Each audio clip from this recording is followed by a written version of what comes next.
they were publishing Orwell, 1984, Animal Farm, Homage to Catalonia. They were publishing Camus.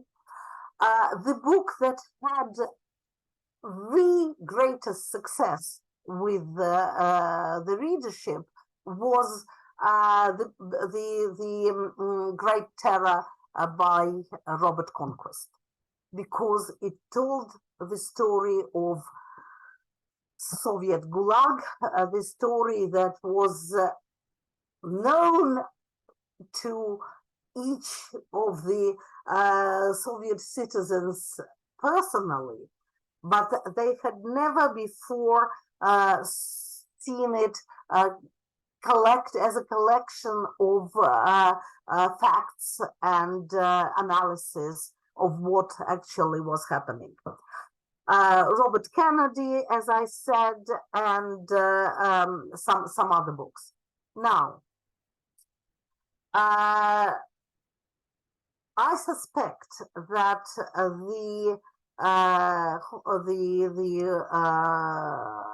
Orwell's book, Homage to Catalonia, was published after both Ludmila and Jack left. Now I'll move, but these books that they were commissioning translations themselves, publishing books themselves, and so I mean printing them and publishing and so on. What was one of was yet another aspect of how they did it was negotiations with existing publishers like Passev. I won't go into the story of Passev censoring Orwell, because I know that that's by now it's quite a well-known story. I only mentioned two things, which one of them I used in my book, and the other I hope to publish in the next issue of the Orwell Society Journal. Now, as you probably know, Orwell was very worried that Passev publishers might be white, and in exactly the same way as he didn't want to publish the original Animal Farm in some right-wing, with some right-wing publisher, he didn't want to publish the translation, which was done by Gleb Struve, with the right-wing, reactionary, anti-revolutionary publisher either. But unfortunately, although they supported, the publishers supported the anti-Soviet ideas of Orwell's books very much, the bit they hated was his satire of the Russian Orthodox Church, which materialized in the book in the image of Raven Moses. And I wrote an article about it in 2016, published in the Orwell Society Journal, and I'm very pleased with the title. It was called The Raven Vanishes. They just got rid of Moses altogether, and this wasn't noticed till Soviet dissidents in the late 70s, early 90s started comparing the texts. Now, and there was a letter by Julius Telesin published in the magazine Continent. But what I found out recently, and I'll just give you an idea of what it's about because it was interesting. It wasn't 1982 or 83 when Telesin found out about the censorship. about this vanishing of the raven, it was at least in 1978, because Orwell's estate was aware of it. But because Passev took a very firm position, they said, okay, you don't want us to publish it, we won't. And because Orwell estate obviously was aware that Orwell really wanted to speak to Russian people over the heads of their rulers, that he really wanted his book to be read not by refugees, not just by DPs, but by the people in Russia, and that was something that Passev was promising him, they did not pursue their insistence of restoring the bits. Now, I think I missed saying that I think I found out that the person who did this censorship, who actually tried to defend Russian Orthodox Church, was none other than Vladimir Gorochek himself, the editor of the head of Passev's publications, because of course it is a suspicion. I don't have real proofs, but I think it is proof enough that he was very much a church person. He became a church warden by the end of his life. He was very religious. His son became an archbishop in Stuttgart. Gorochek died, Vladimir Gorochek died in 1980, and his son died, or 81, and his son died relatively recently in 2020. And he obviously talks about his father being very religious. So despite the fact that they had taken money from Orwell, because Orwell didn't give them the whole sum that they asked, but he did give them half of what they asked, 1,000 Deutschmarks. At that time, it was like something like 80 pounds. But still, it was a different 80 pounds than it is today. And Gorochek obviously did not feel, or the other people in Passev who must have known about it, they didn't feel that they were doing something wrong. Anyway, so that was about the Tamizdat aspect of it. Now, why was Orwell so particular in fighting British intelligentsia who was infatuated with the Soviet Union? Why did he think that this was so necessary, that it was so important for people in Britain to understand what sort of a regime was reigning in Russia? He did feel compassion, obviously, for people. I'm sorry. He did feel compassion, obviously, for the people in Russia who lived under this regime. His main task, though, was to convince the British left, British socialists, British intelligentsia, that this is a very dangerous direction, and supporting and really admiring what was going on in the Soviet Union can only bring something horrible happening at home.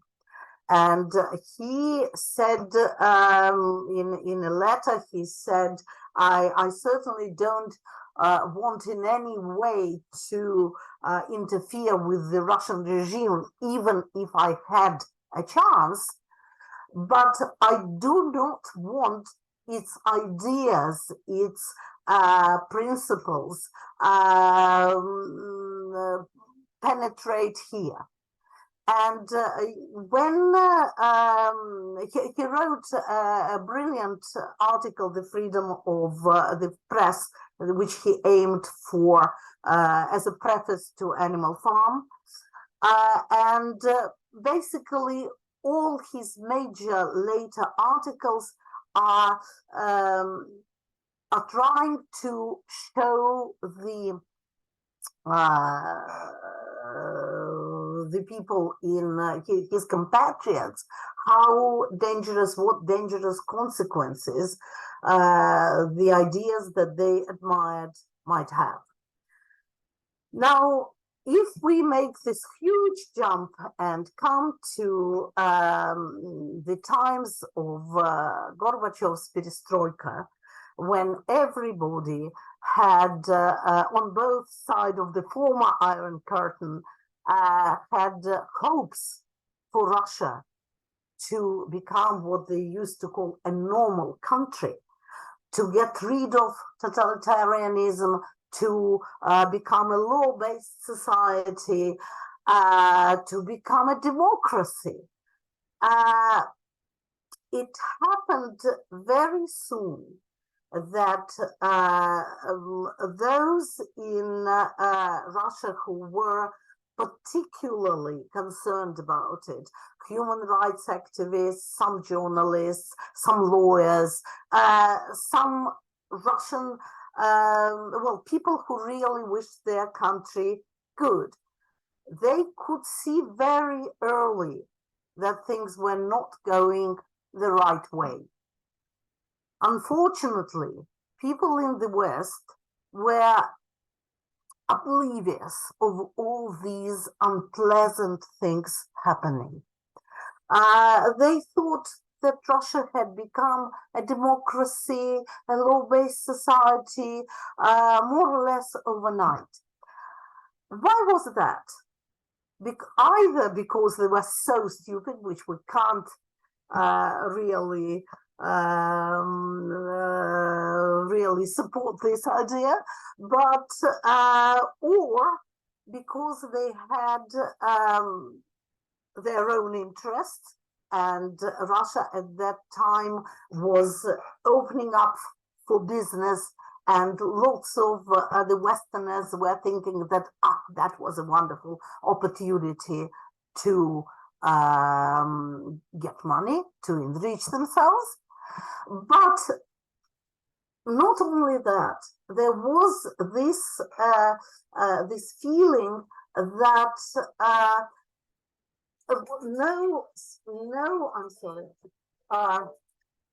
that no social analysis would be useful to try and understand what was really happening. People thought, the communism is over, so everything is over. But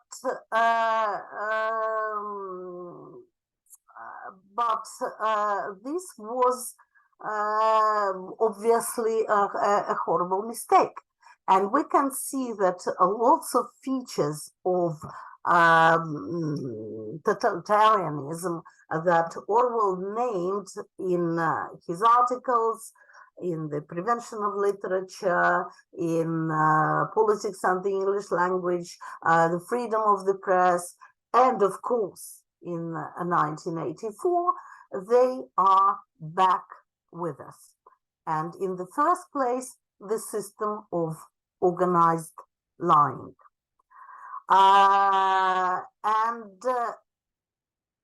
the fact that today, 32 years after 1991, the collapse of the Soviet Union, the civilized world has come to the blatant nuclear blackmail of Russia, which actually threatens the Russian regime, which actually threatens to use nuclear weapons in case anybody interferes with Ukraine, with its war in Ukraine.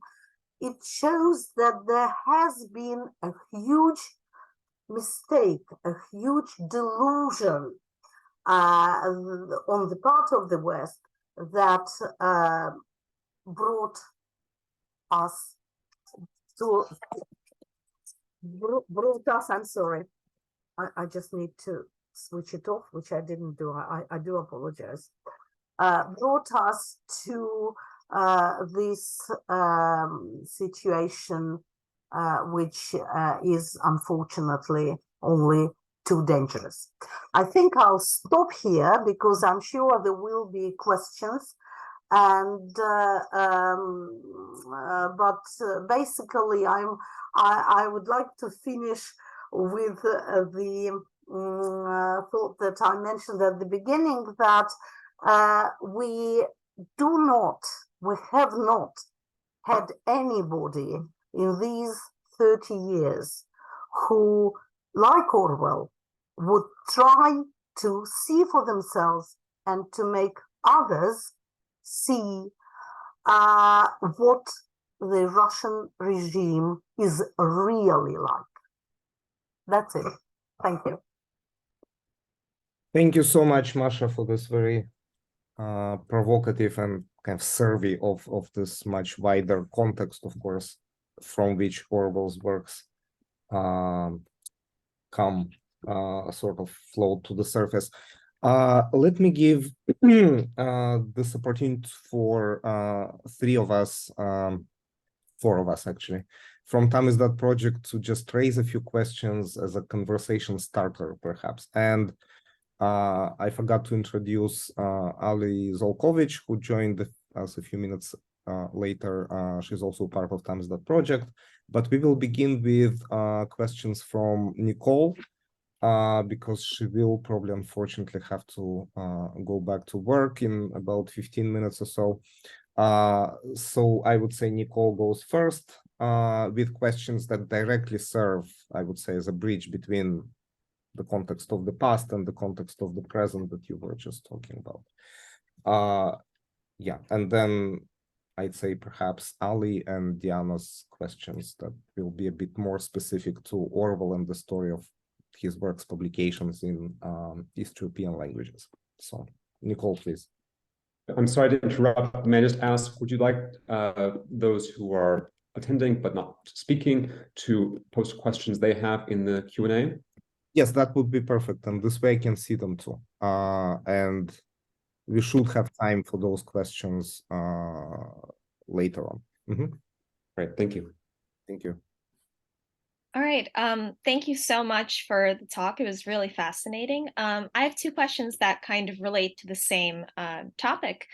I'm sure it was pretty widely reported that after the invasion of Ukraine, book sales of 1984 just surged in popularity in Russia. It was basically a bestseller.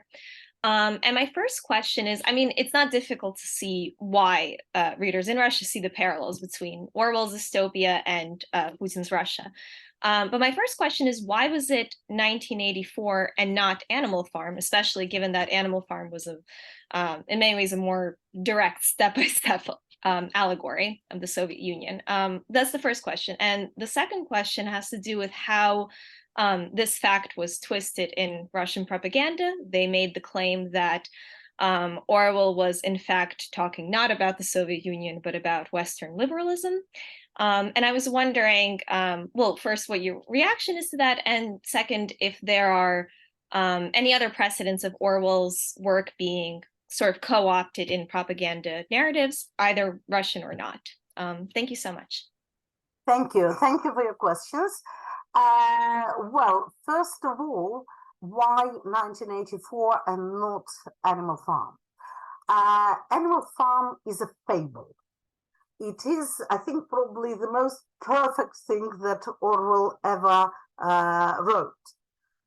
It does indeed deal with the gradual build-up of this regime that is based on the organized lying. The gradual little changes in the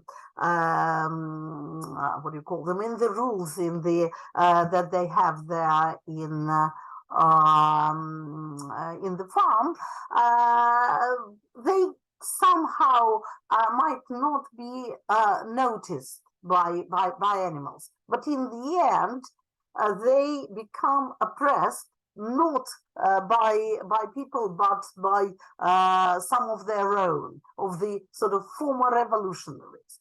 So it has a very clear-cut, very distinct parable, if you wish. Now, 1984 is maybe less perfect, but in a way it is more powerful because it is a combination of sociological, social analysis that Orwell used to show this world of Oceania. But on the other hand, it is a psychological novel, and people react more to the work of fiction. They recognize themselves there, and they are more passionate about. So that's why 1984. But one little correction: it became a bestseller after the seizure of Crimea, after Crimea was occupied in 2015. I think that was for the first time. 2014 was the year when it was occupied, and then the next year it became the bestseller. About your second question, how was Orwell's work misunderstood or used for propaganda purposes? First of all, of course, the moment it was published, lots of people, including, incidentally, his publisher, Frederick Warburg, started saying, finally, this is against socialism, this is against the Labour Party. And Orwell had to issue a statement that no, it's not against the Labour Party. It's about these dangerous developments that we have seen in communism and in Nazism. But that was on the one hand. On the other hand, all through the history of the Soviet history, when the authorities saw that they had to use Orwell's name, at first they tried to completely make him a non-person, not to even mention his name. Once they realized that they have to mention his name, they said, but it's not about us.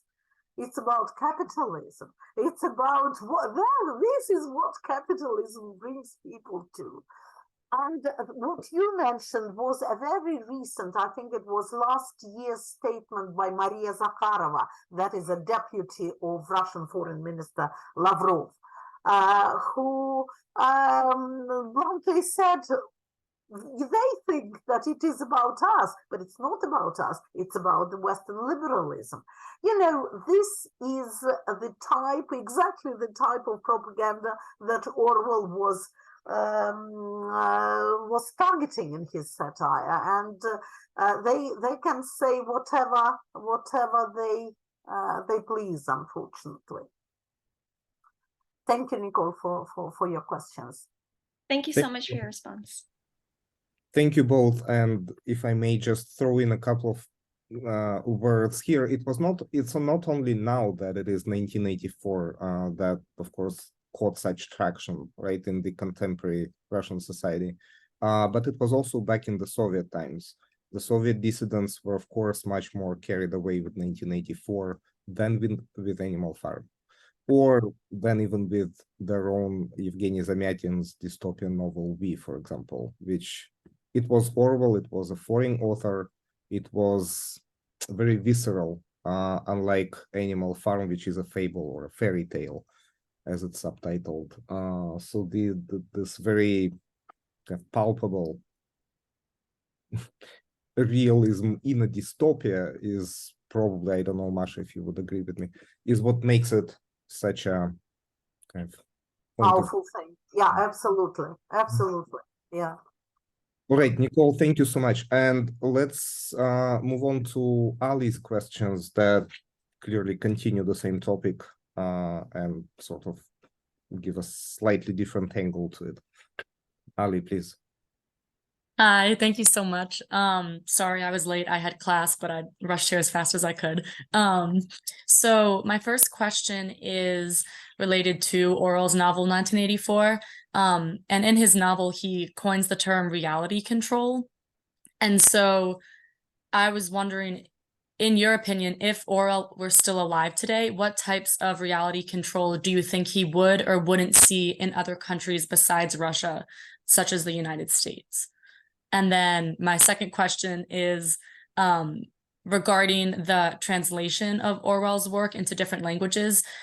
Does something get like lost in translation in different cultural contexts? Right. Well, thank you. Thank you for your wonderful questions. I can start with the second one because it's probably easier to answer. I personally translated Animal Farm into Russian. There are, I think, over half a dozen of translations of Animal Farm, and all of them have different names. Why is that? Because the word farm in Russian means something else. It means there is a word firma, but it's never been used in the sense of an English farm unless people spoke about foreign countries. In our country, we had peasants and we had collective farmers. We didn't have any farmers. It was them in the West who had farmers. We did not have capitalism in the countryside, in the village. Russia never had it because even, the serfdom in Russia ended in 1861. Between 1861 and 1917, the Russian village was trying to somehow get to more normal life. There was Stolypin's reform when the idea was to give peasants a certain amount of land for them to work and to compete with each other. And that was called, that's very funny linguistically, there is the word hutor. That's basically the word that is used in Ukraine. There is a Soviet writer, Kataev, who had a book called Hutorok v Stepi, a little hutor in steppes. But with Stolypin, the idea of hutor, of a separate entity, of a farm, if you wish, came into Russian consciousness. So Gleb Struve used the word hutor for farm. Other people had to go for something that would narrow Orwell's meaning, because in Orwell's farm, manor farm or animal farm, it's not just the place where animals live. It's also fields and the house, the manor itself, and I don't know, everything there. But the Russian translators had to either call it Skotny Dvor, that is basically the place for animals, which made the whole story more difficult to use it. This made this name to make it more difficult to be used in the story. Or they thought of all sorts of titles, and I think we discussed with Yasha this incredible Firma Animal. You know, that was incidentally Vladimir Pribylovsky, the man who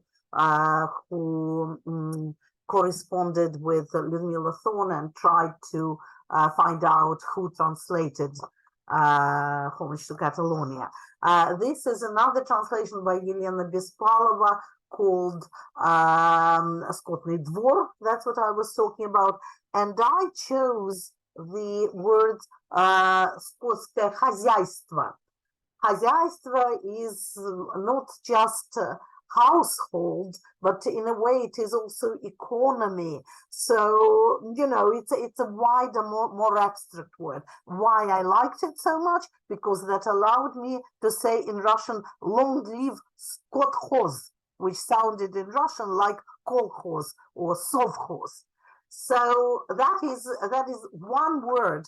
And while translating, you always have problems of cultural differences, but here it was particularly nasty because of it is in the title. Now, to come back to the reality control, of course, the system of organized lying is something that allows the rulers to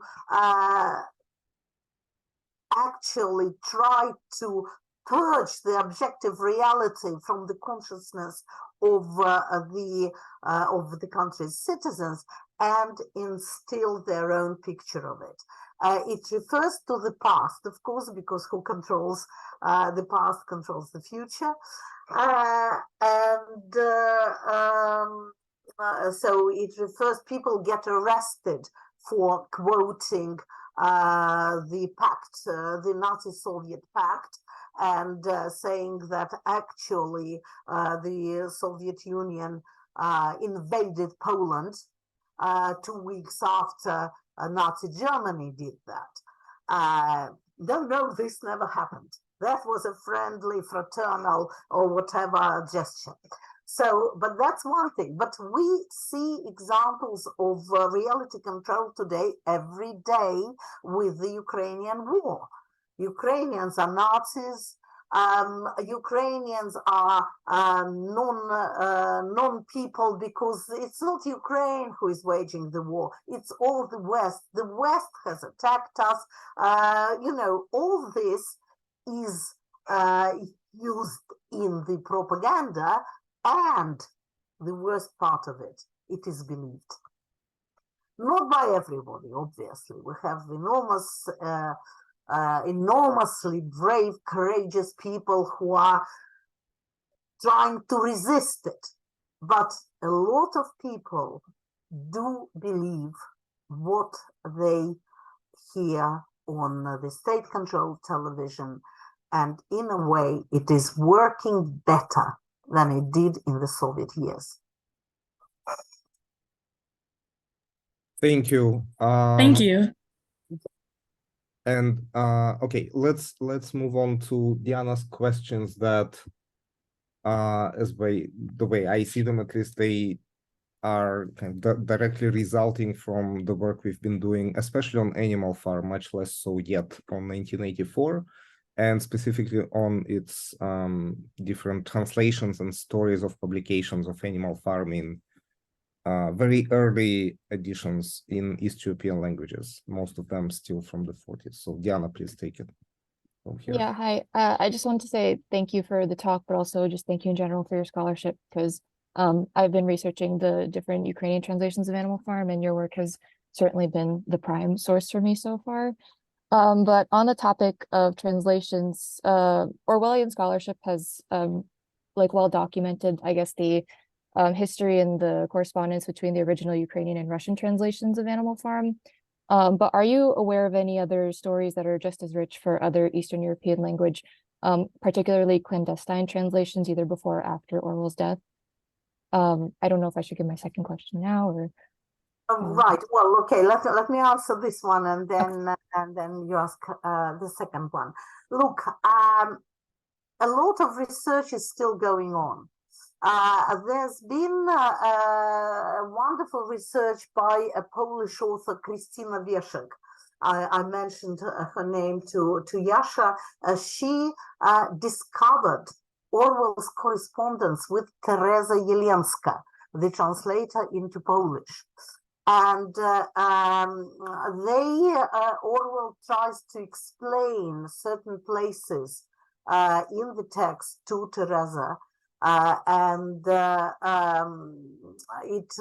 they didn't have any problem with publication because the Poles were better organized than anybody else, because they also had a Polish government in exile in Britain, but they had a Polish organization called, I think, Świat or something like this, and the Polish translation was actually the first. I think it was published in 1946.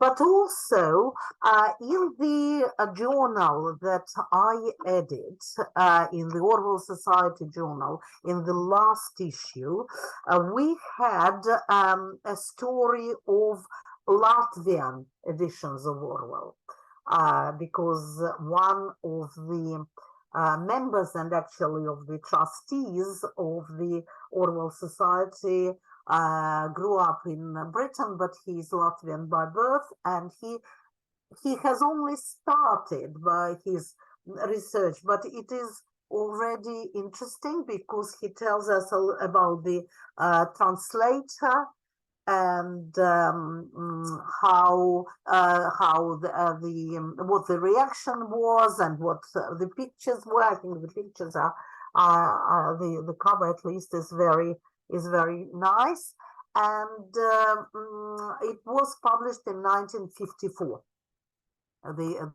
Of course abroad, and then it was smuggled into Latvia. He hasn't yet made much progress with that to find out how this was done. And the second question? Yeah, so as we know, that Orwell's 1984 was inspired by writers like Zamyatin, Huxley, H.G. Wells, and others. Have you found or suspected that Animal Farm also had a literary predecessor? Yes, I mean, I personally do not quite believe that Orwell had access to the books that are mentioned in this context. But who knows? You know, that we don't have any reasons not to believe them either. But again, in the journal that I published, we had a very good and a very detailed article by a Polish author, Wieszek Powaga. That's issue 12 of the Orwell Society journal. You can find it on the Society website and probably buy it. There is this article called The Animals Revolt, a detective story, because he doesn't he's not convinced in either of the versions that he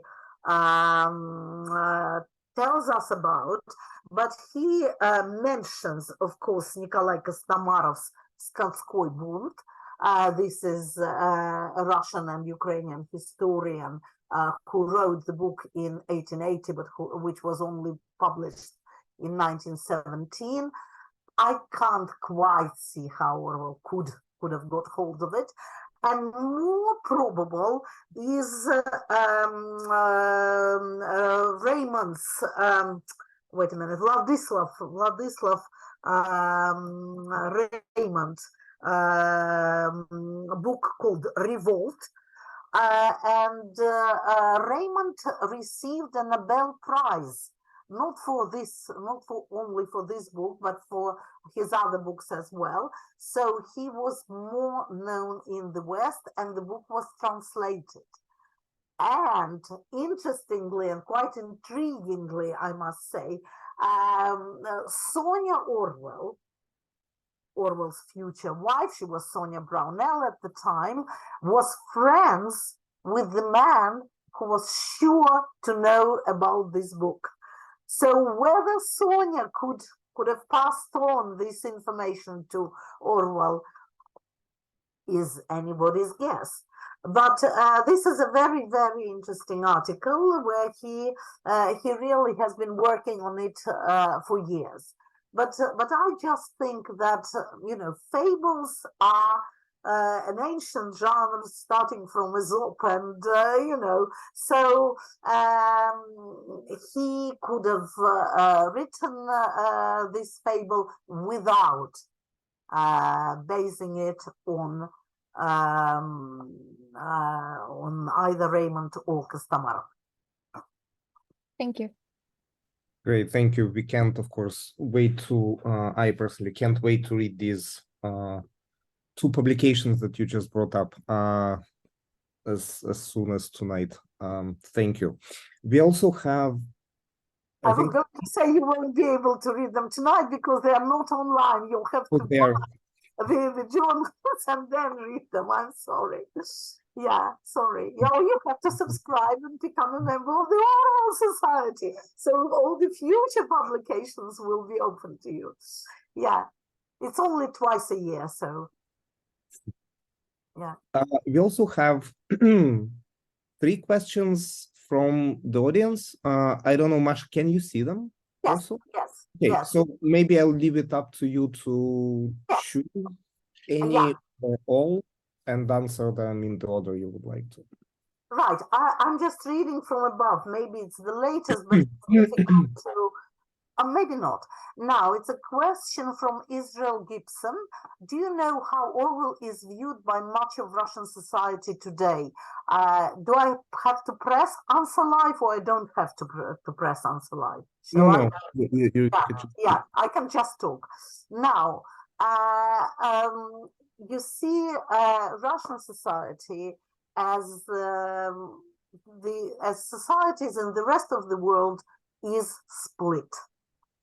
Obviously, the people who hate this regime, who take part in anti-war protests, human rights activists, they are amazed at Orwell's capacity of prediction of all the things they are witnessing now. Just recently, a very well-known human rights activist, Oleg Orlov, who everybody thought would be another victim and another person sentenced to many, many years of imprisonment, like, for example, Vladimir Karamurza, who is a British citizen and an American resident. His family lives in America. He wrote about Orwell and he spoke about Orwell even from prison as to basically what they all say. Oleg Orlov and Vladimir Karamurza and a veteran human rights activist Svetlana Ganushkina, they all are saying we live in Orwell's reality. They recognize it all. Lots of people who only watch television, they either never heard of Orwell or they are suspicious of anything foreign, because this sort of Russian chauvinism is growing there every day. So this is not a question that can be answered directly. Ian Macmillan would like to answer this question. Yeah? Ian? No, thank you. I'm just keeping track that we've responded to that question, or that you have. Right. Okay.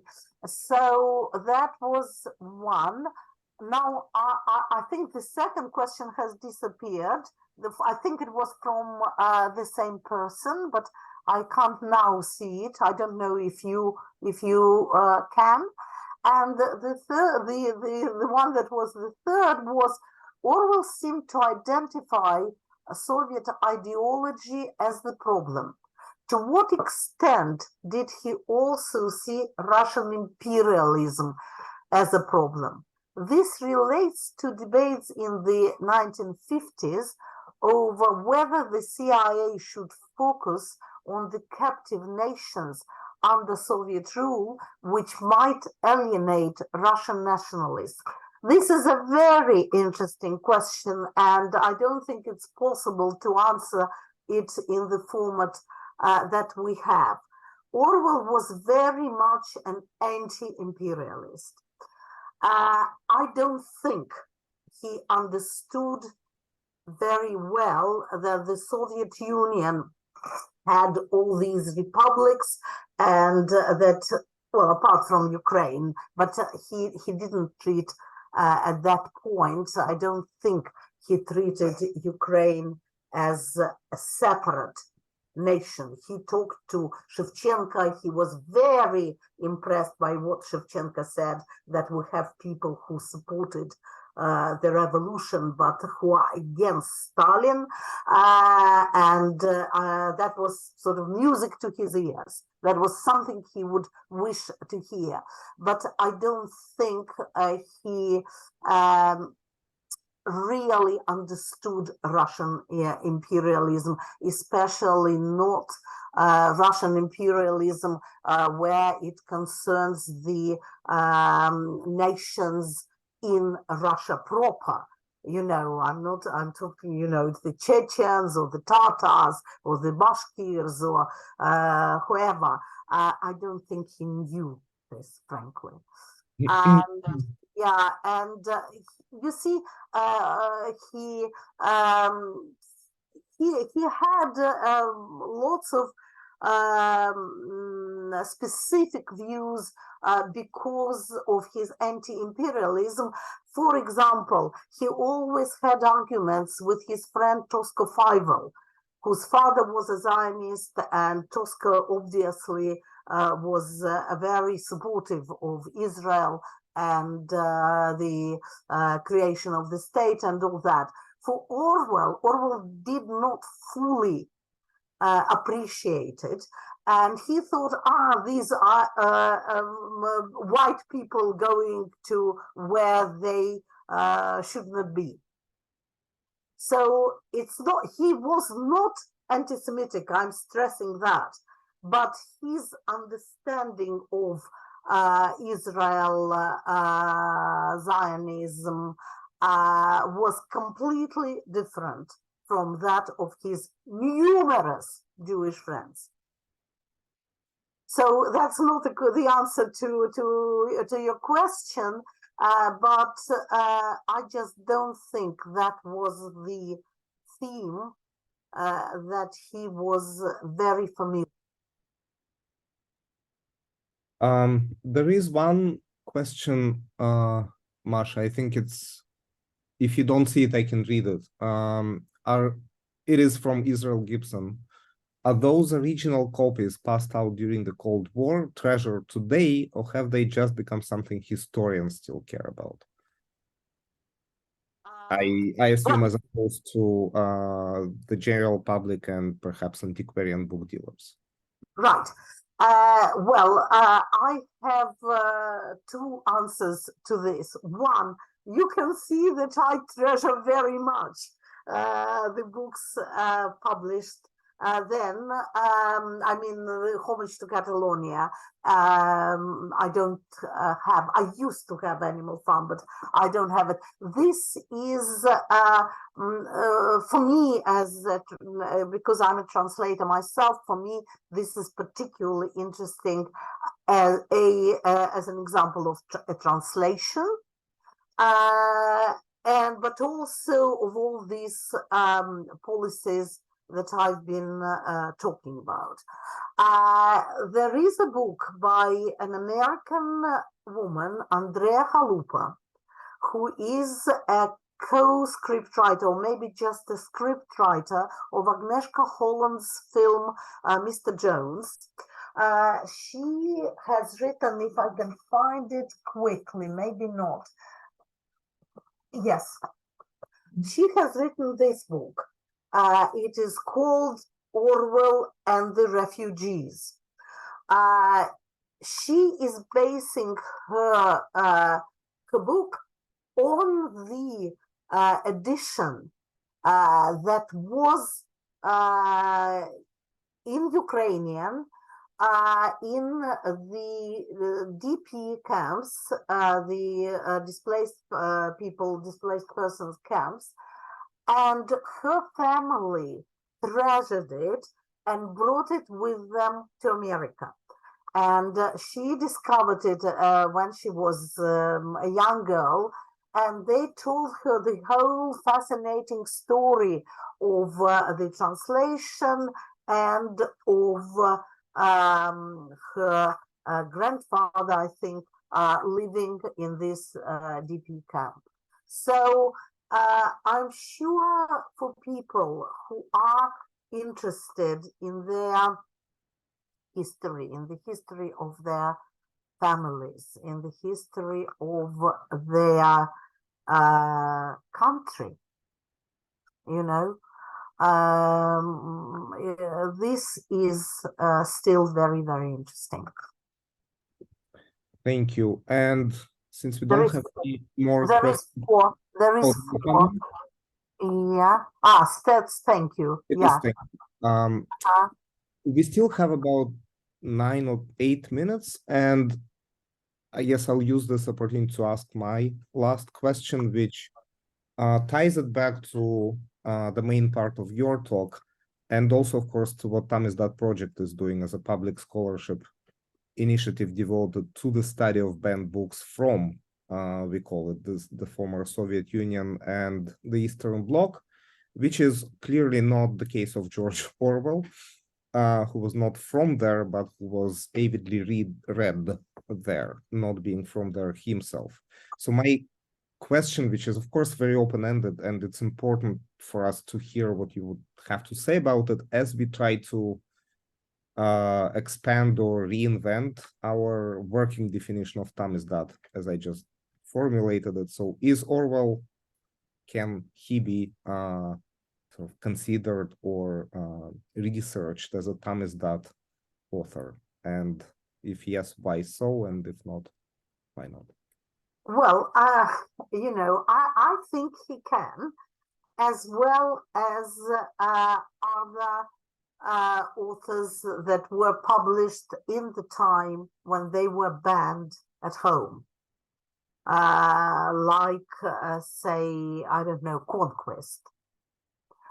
Of course, they also published, for example, Nabokov, right? Or they published Untimely Thoughts by Gorky. Gorky, the pillar of the Soviet literature, still had something that the Soviet authorities would not approve of, and these were the people abroad, like these Bedford publications, who published him.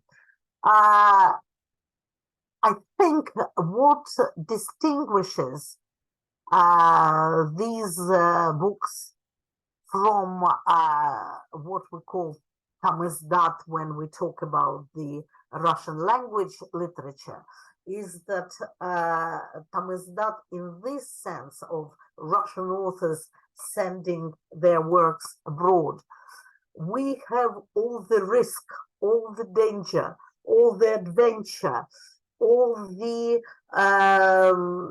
real horrible consequences that might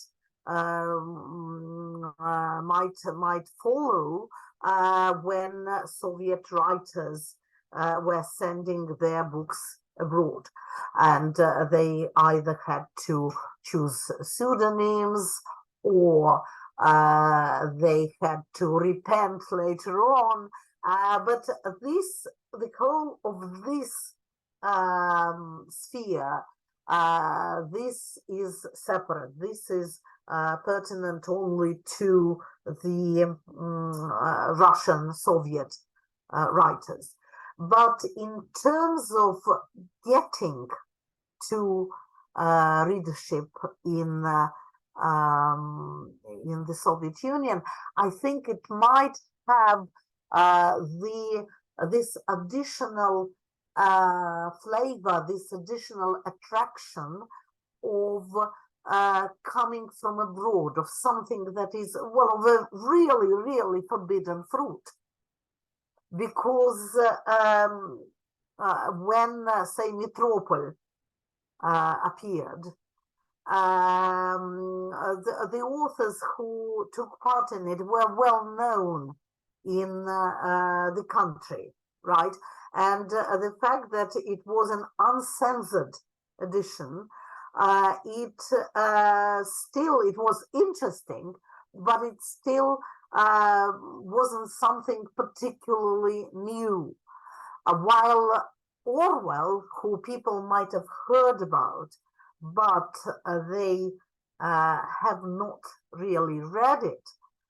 It had this, that was the feeling that I will never forget, the feeling that I had when I read 94 in Leningrad, and I came to the place where Winston Smith is reading the book. And I think Orwell defined it miraculously. He said, the best books are those which tell you what you already know. This recognition and the fact that it came, all this detail came from a foreign author, I think it adds to the perception of these books. So I think studying them under Tamizdat project is very interesting. One thing I did not mention, but I hope that when the CIA opens its archives, because they should have these reports that they asked book programs to write to them about every publication, about the reaction and all that. It was just somehow what they had to do in exchange for all the money they received from them. They only demanded reports. These reports are not yet published.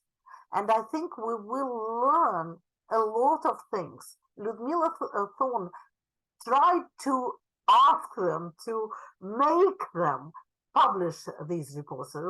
They said no, no, no. But that was obviously many years ago, but not, it was obviously in perestroika times. Mm-hmm. So I think there is still a fascinating field for exploration.